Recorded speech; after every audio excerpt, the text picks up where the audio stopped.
మన ప్రభు అయిన యేసు క్రీస్తు నామంలో కూడి వచ్చిన ప్రతి ఒక్కరికి వందనాలు తెలుపుకుంటూ దేవుని యొక్క సన్నిధిలో మనం జ్ఞాపకం చేసుకుంటే నేను మనతో మాట్లాడుతున్న మాటలను శ్రద్ధగా ఆలకిద్దాండి. ప్రభు అయిన యేసు క్రీస్తు ఆయా ప్రాంతాల్లో సంచరిస్తున్న సమయాలు సువార్తను ప్రకటిస్తూ అనేక మందిని స్వస్థపరుస్తున్న సమయాలు. అయితే ప్రభు అయిన యేసు క్రీస్తు ఒక ప్రాంతంలో వెళ్తుంటూ ఉండగా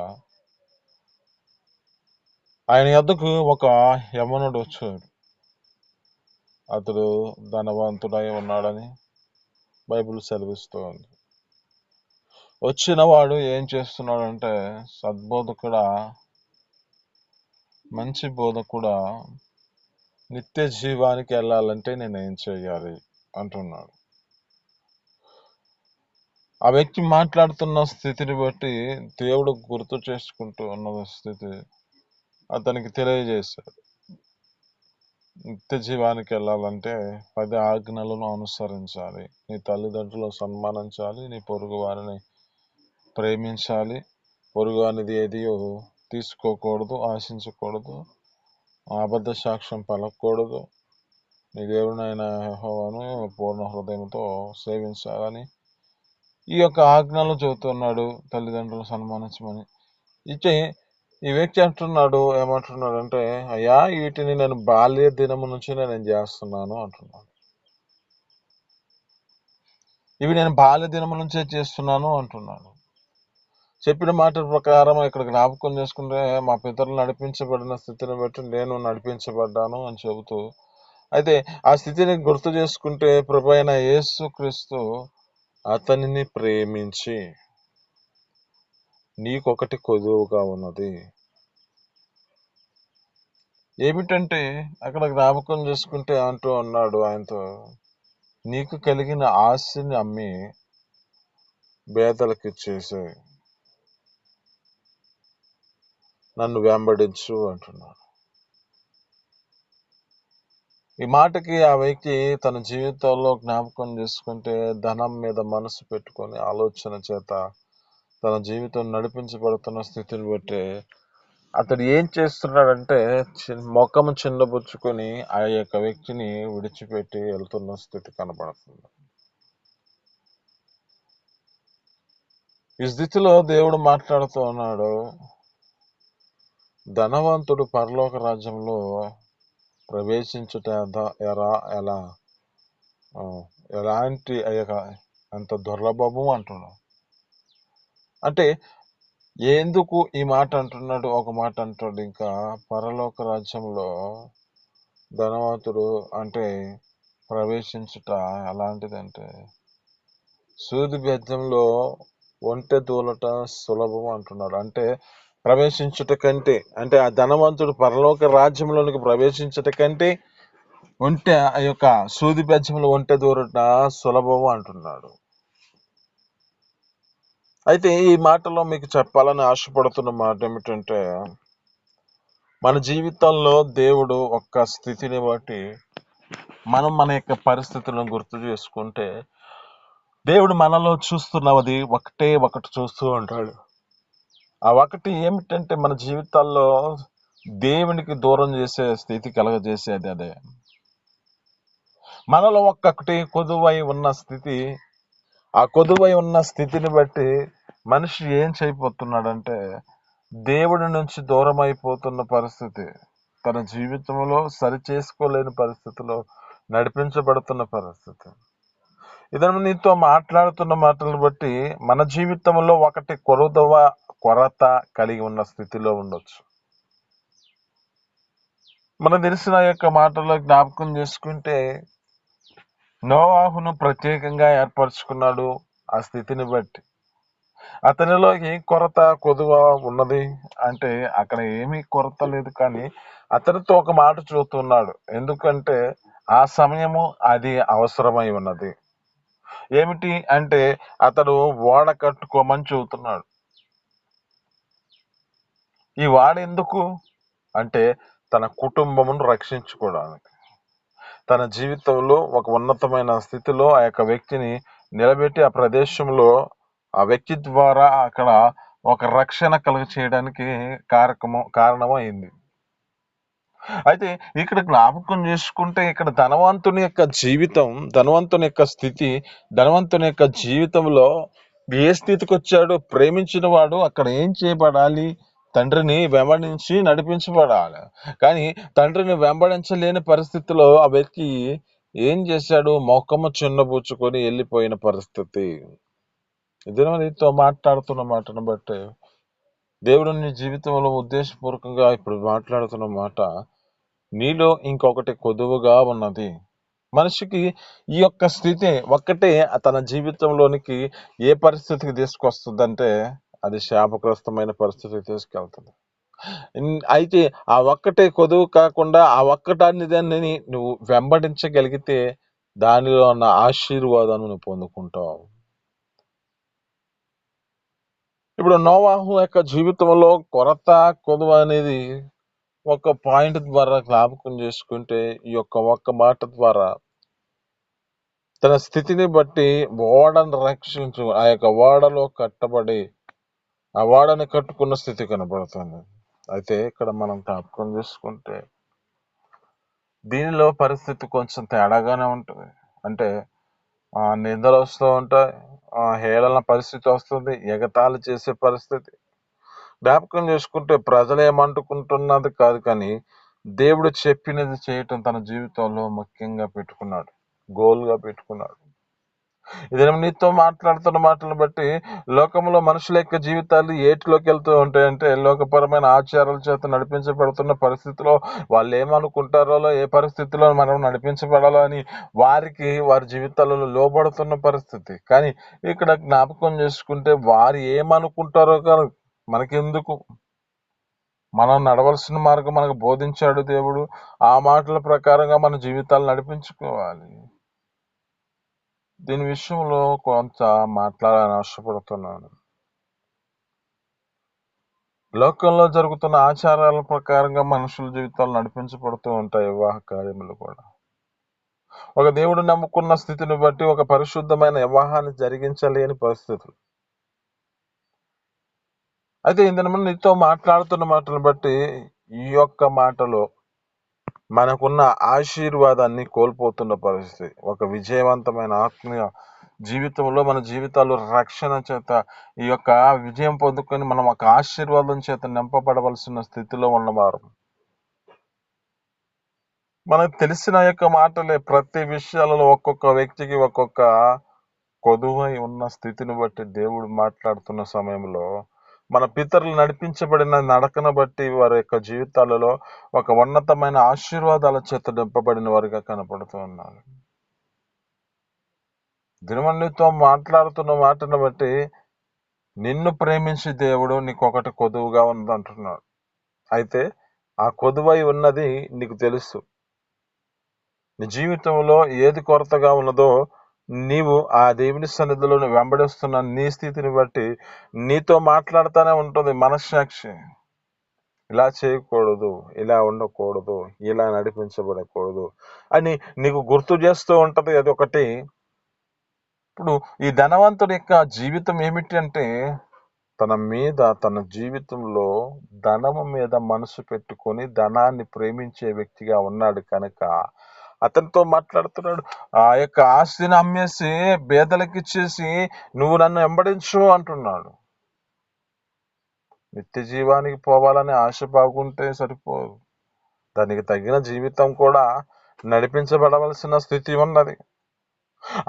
అలాంటి స్థితిలో నడిపించబడితేనే ఆ నిత్య జీవార్థమైన పరలోక రాజ్యానికి వారసులుగా చేయబడతారు. ఇక్కడ ఒక మాట చదువుతున్నాను, అవసరమైనది ఒక్కటే అంటున్నాడు. మనకు తెలిసిన మాటలే అక్కడ జ్ఞాపకం చేసుకుంటే పిలిచింది ఒకరు, కూర్చుంది ఒకరు, ఆశీర్వాదం పొందుకోవాలని పిలవచ్చింది ఒకళ్ళు, కానీ ఒక ఉన్నతమైన ఆశీర్వాదాన్ని పొందుకున్నది ఇంకొకరు. అక్కడికి జ్ఞాపకం చేసుకుంటే మార్తా గారు పిలిచి ఏం చేశారు? విస్తారమైన పనులు పెట్టుకుంది. దేవుడు మాట్లాడుతున్నాడు కదా, అమ్మా అవసరమైనది ఒక్కటేనమ్మా, మరియ ఉత్తమమైన దాన్ని ఎన్నుకుంది, ఆమె యొద్ద నుంచి అది ఎన్నటికీ తీసివేయబడదు అంటున్నాడు.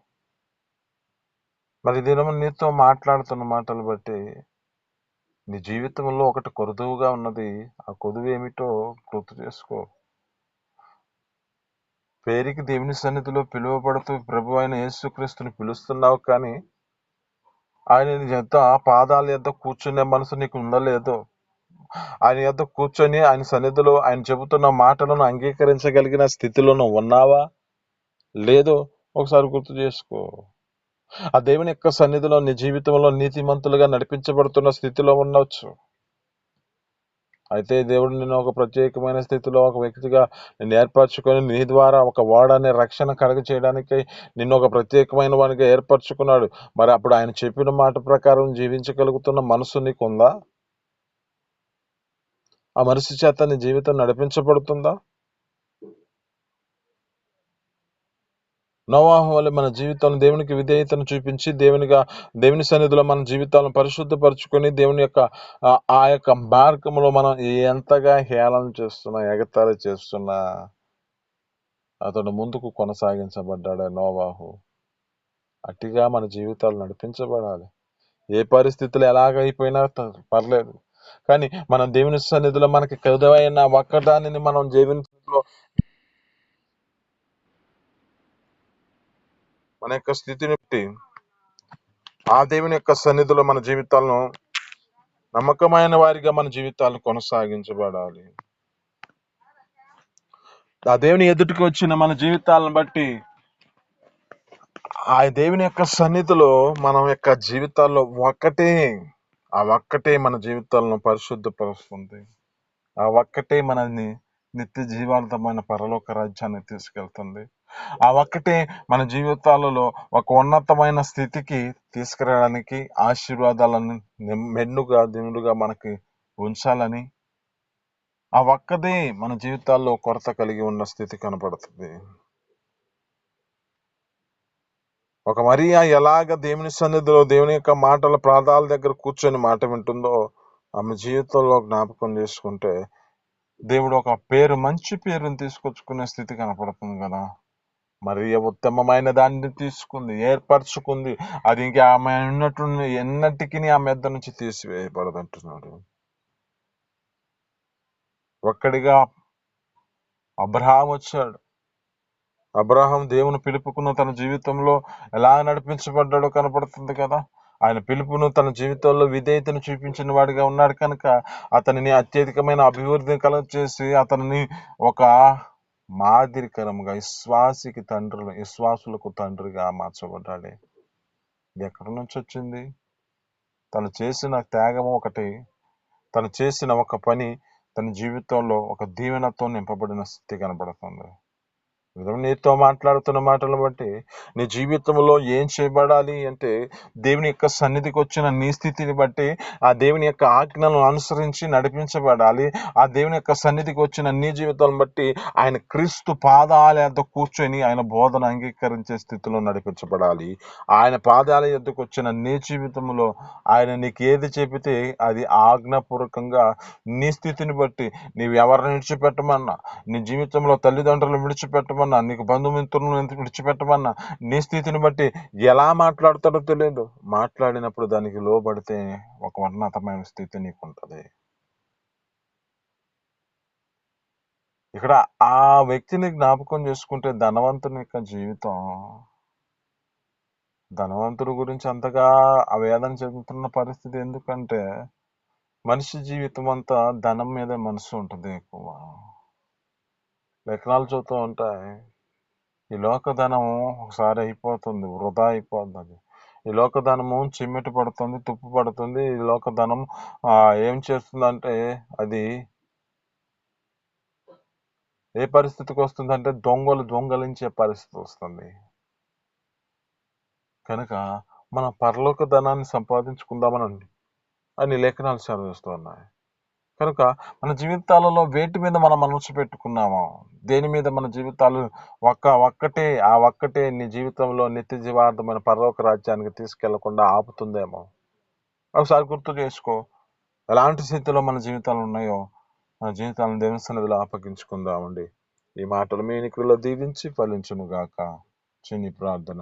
పరిశుద్ధుడా, జీవాధిపతి, ఆశ్చర్యకుడా, మహోన్నతుడానికి స్తోత్రాలు. మీ అపారమైన ప్రేమ చేత ఈ యొక్క ఉదయకాలం మాతో మాట్లాడిన మాటలు బట్టి నీ స్తోత్రాలు తండ్రి. దేవా, మా జీవితాలలో ఒక్కటే మా జీవితాలలో ఆశీర్వాదాలను అయా ఆపతూ ఉన్న పరిస్థితి. ఆ ఒక్కదాన్ని మేము నా తండ్రి నడిపించబడితే ప్రతి దానిలో విజయం పొందుకుంటాం. కనుక ఆ ఒక్కదాన్ని మేము నా తండ్రి అనుసరించే కృపను దయచేయండి. మాకు చూపించిన నోవాహు జీవితంలో అయా నా తండ్రి, ఆ యొక్క వ్యక్తిని నా తండ్రి ఒక ఆశీర్వాదకరంగా ఉంచారు నా తండ్రి. అతన్ని నా తండ్రి వాడను కట్టుకుంటున్న స్థితిలో అనేక మంది ప్రజలను ఏళన చేస్తూ అతని ఎంతగానో ప్రజలు అనుకుంటున్న పరిస్థితిలో దేవుడు చెప్పిన మాట ప్రకారం, అయా మీరు చెప్పిన మాట ప్రకారం నడిపించబడ్డాడు. అటు కృప మాకు అనుగ్రహించి మీ సన్నిధిలో సహాయం చేయండి. అబ్రహాం నీ మాటకు విధేయతను చూపించి తనకు కలిగిన వారందరిని విడిచిపెట్టిన దాన్ని బట్టి మన తండ్రి ఆ ఒక్కటే చేసిన దాన్ని బట్టి తన జీవితంలో అయా అత్యధికమైన అభివృద్ధి కలిగి చేసి విశ్వాసులకు తండ్రి అని పేరు అయా పిలువబడిన స్థితి కనబడుతుంది. కనుక అటు జీవితం మా జీవితాలు కూడా అనుగ్రహించినట్లుగా సహాయం చేయండి. అలానే తండ్రి మరియ ఉత్తమమైన దాన్ని ఎన్నుకున్నది, ఆమె ఎద్దరి నుంచి తీసివేయబడదంటున్నాం. అంటే కృప మా జీవితాల్లో కూడా నీ పాదాల యొద్ద కూర్చొని నీ బోధని అంగీకరిస్తూ నడిపించబడే కృపను మాకు దయచేయము. నీ సన్నిధిలో నా తండ్రి ధనవంతుడు తన జీవితంలో ఏ విధమైన పరిస్థితికి వచ్చాడు అయా, తన జీవితంలో ధనం మీద మనసు పెట్టుకొని మొక్కం చిన్నపుచ్చుకొని తను చేయవలసిన పనిని మర్చిపోయి తన జీవితంలో అయా అంటున్నావుగా, అయా నా తండ్రి ధనవంతుడు పరలోక రాజ్యంలో ప్రవేశించడం ఎంత దుర్లభం అంటున్నావు. అయా నా తండ్రి ధనవంతుడు పరలోక రాజ్యంలో ప్రవేశించుట కంటే అయా నా తండ్రి ఈ యొక్క సూది బెజ్జంలో ఒంటె దూరట సులభం అంటున్నావు. అయా మా జీవితంలో నా తండ్రి సన్నిధిలో అనుకున్నా తండ్రి వస్తున్న వారు వెంబడించినట్లుగా నిన్ను ప్రేమించి నా తండ్రి ఏమో ఒకటే కొదువుగా ఉన్నదో ప్రతి ఒక్కరు సరి చేసుకునే మనసు మీరు కలుగ చేసి నీ సన్నిధిలో పరిశుద్ధులుగాను నీతిమంతులుగాను చేయబడి ఆ నిత్య జీవార్థమైన పరలోక రాజ్యానికి వారసులుగా చేయమని యేసు పరిశుద్ధ నామమున అడిగి పొందుకొని జీవిస్తున్నాం తండ్రి. ఆమేన్.